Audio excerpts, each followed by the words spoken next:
Hello everyone, welcome to my channel. So today's class is going to be very interesting because today we are going to find out the square root of 0.9 bar.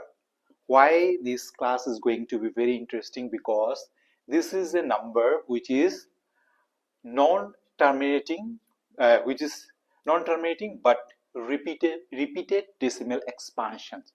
Though it is a rational number, but it is non-terminating but repeating decimal expansion. So we have to find out the square root of such number. These are multiple choice questions. These are the options is provided to you. From there you have to find out the correct answer, right? So how we'll solve it? So today I'm going to show you how to find out the square root of a non-terminating but repeating decimal expansion number. So this is that one. So 0.9 bar. So you have to find out the square root, right? How to find out?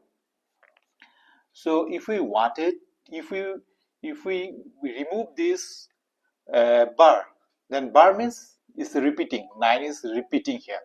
So if we're going to remove the bar, then what you have to do, you have to divide it by only 9.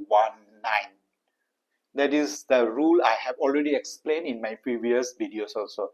If there is a bar in 1 digit, so you have to divide it by 9. If there is a bar in 2 digit, then you have to divide it by 99. If there is a bar in the 3 digit, then you have to divide it by 999. In this way you have to remove the bar. So now 9 divided by 9, that is 1, and the square root of 1, as you know, that it's always give you 1. So 1 is the correct answer. Now see the options A, B, C, D. Yeah, in the D there is a 1, so this is the correct answer. I hope it's clear to everyone. Thank you for watching.